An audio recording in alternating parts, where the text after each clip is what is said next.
I hope you're excited to get your indoor seeds ready. That's what we're doing today. We are going to put our indoor seeds into some soil and get them all set.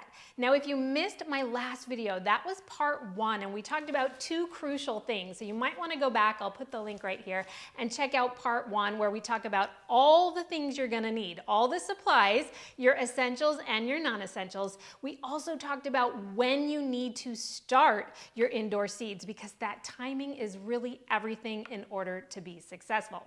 But today, we're actually going to get started. So right now, what I want you to make sure you have is your bottom tray. So that bottom tray does not have holes in the bottom. Make sure you've got your cells ready to go. I'm using the Epic cells, but you can use any cells you want. Make sure you've got those seeds, whatever those seeds are that are appropriate for your timing right now. I'm about 10 to 12 weeks out from my last frost date, so I've got those particular seeds on hand and ready. And then of course, don't forget, you need to label these. I know you think you're gonna remember what was in each cell, but I can promise you, you will not remember. So have your labels and your special marker. We talk about this marker in part 1. Make sure you've got your waterproof marker, and then you're pretty much ready. Now, if you're doing this indoors like me because there's still snow and frost outside, you might want a couple things here that are just gonna keep it nice and simple and not so messy. The first thing you need is actually your soil, right? So I've got that organic seed starter mix that I did talk about in video 1, and I'm going to put that in a bucket sort of like this one for me. It can be any bucket or some kind of pot or pan or something that you have that's deep enough to put some soil and some water on it to moisten it. Then I like to use a tub like this. Now, it's just a basic tub. I got this at Home Depot, super cheap, and we're gonna do all of the trays in here with the soil just because it prevents the mess from going all over. These are things you don't have to have, but that's how I'm gonna do it to get started. All right, are you ready? Let's go. All right, let's get dirty. One thing that I like to do is I figure out how many cells I'm gonna need. That way I can figure out approximately how much soil to take out of the bag. If I dump the entire bag in, it's kind of hard to save afterwards, and I'm not doing that many seeds to get started because 10 to 12 weeks out of my frost date, I don't need to plant that much yet. So what I do is I take that cell, or you could just take a scooper or estimate, and as many of these that I need, I'll put about that much soil into the bucket. And then usually just like a couple extra just in case I need more, because the seed starter mix, it's pretty fluffy, and so it will compact down quite a bit, especially once you add some moisture to it, which is a big tip we're about to talk about because I've made some mistakes. So get about as much soil as you think you're gonna need. Sometimes, like I said, a little more. And then you have to add some water to this mix. So this mix, it's a seed starter mix. We talk about it in that first video I told you about.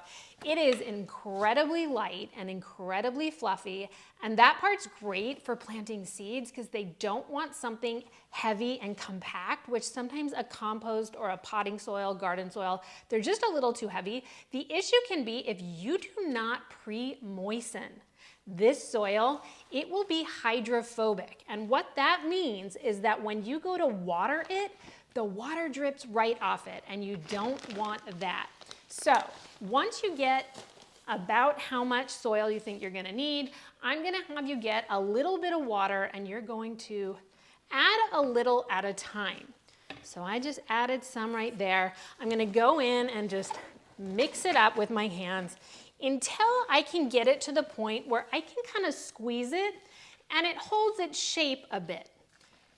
I don't want it muddy, so I don't want to be like dripping liquid out of it. And if you did put that much in, that much water, just add more soil so that it's not really muddy. But you want to get it to a place where when you squeeze it, it's kind of holding its shape. I'm going to just get a little more here. Again, you're going to add just a little at a time. And that's really gonna help you so that when you go to add your water once the seeds are in, it's already got some moisture holding to it. And so it's less likely that the seeds will also get displaced. All right, this feels pretty good. I'm liking it. So see the difference now, how it stays sort of compact, and before that it was so light and fluffy. Now we are going to take our seed tray, and I just like to place it in here just because it's a way to contain the mess. So I've already got my labels all ready to go, which is important. As I told you, make sure you got those labels ready.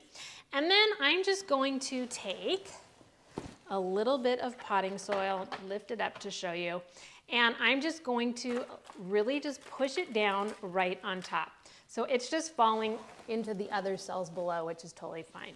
So right over the top, push that soil into your cells, and then you may have to sort of pat it down a little to get any air out from it.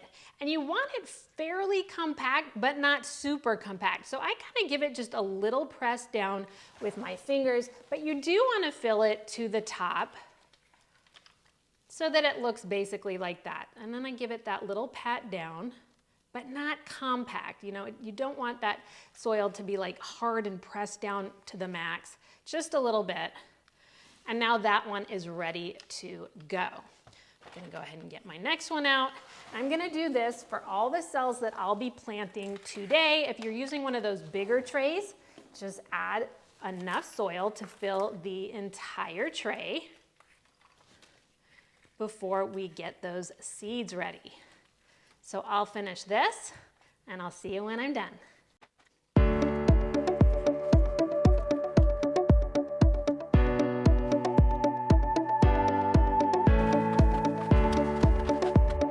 All right, we've got our tray, we've got our soil done in all of our cells, it's pre-moistened, it's ready to go for our seeds. Now, how do you know how deep down to put the seed and how many seeds per cell?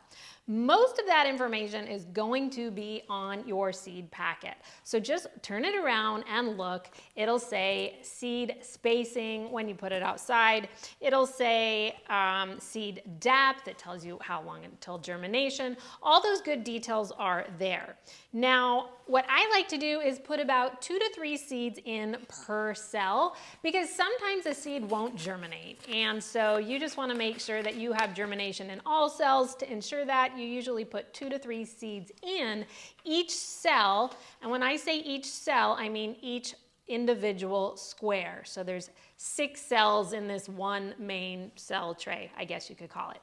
So what we're going to do is make just a little hole in the center of the cell. You can use anything. You can use your finger. You can use a pen cap. I like this pen cap because it has sort of a smaller side and a thicker side. Some people use a pencil. It really doesn't have to be anything fancy, but you're just gonna push down and make a little hole in the center of each cell. And then you're going to put in your 2 to 3 seeds. Now, I don't have very big seeds today. My spinach is the only thing that's a little bit on the bigger side, but the bigger the seed, the further down it's gonna go in terms of depth. So I'm gonna take my seed, 1, 2, 3, put it in that middle hole. I give it a little push down, and then you're just gonna push the soil around it and pack it down just a bit. If that doesn't seem like it's covering it enough, grab a little extra soil and just dust it over the top. So these seeds usually are about 1/8 to 1/4 deep. And that's all you're gonna do. So I'm gonna go ahead and do that for all my cells right now, and I'll meet you back up after.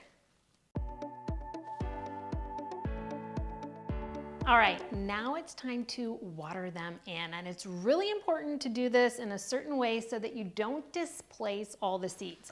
Now, some people like to bottom water, and bottom watering simply means that they will fill this tray with water and let the water seep up. When these seeds are new like this, I personally like to water from the top very gently to make sure that the water comes from the top all the way down, because the seeds are at that top layer and they don't have roots down at the bottom. So for me personally, I will do a very light spray of water over the top, but I really do make sure these get saturated. So let's go ahead and water them in.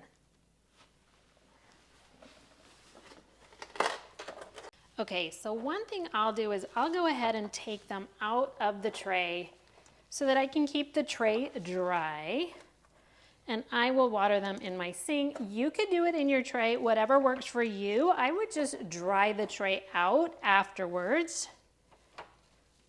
so that you don't have water at the bottom. Now, when I do it from my sink like this, I'm gonna make sure that this spray is on spray first, so don't go right in. And very, very light. So that's really a light drip right there. Otherwise, you're really gonna displace those seeds, especially those ones that are just at the top.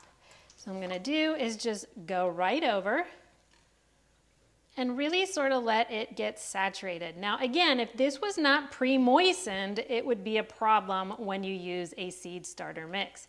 But it's pre-moistened, so you're gonna eventually see that water start to drip out from the top, from the sides, and then we'll know that we got it all the way down. So I'm gonna go ahead and do this. You can now see that it's dripping from the bottom, so I know that water got all the way down, and I will go on to my next batch. Now this is another reason you want a waterproof marker, to make sure that the markers don't get worn off, and then you will have no idea what any of your seeds are.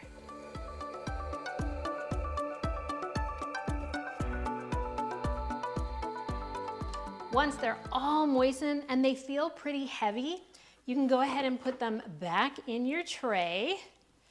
Now that tray should be dry and empty. And you can really tell when they're moistened enough and wet enough because you feel the weight of them. And that's another good way to know when they need more water once they've started germinating, is if the cell starts to feel really light versus how I feel it right now, they're pretty heavy, then you know it has lost that moisture and needs a watering.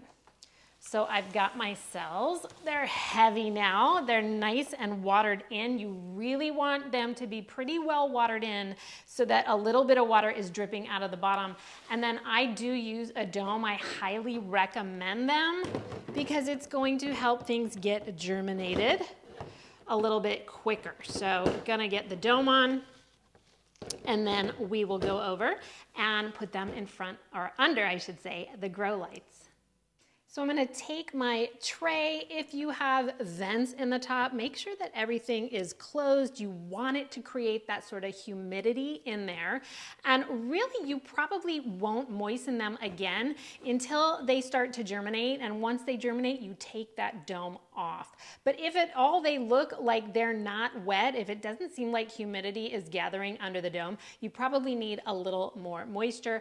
Now I'm gonna go ahead and put it on a heat mat as well. That is optional, but highly recommended. I talked about that in my first part video as well, so do check that out.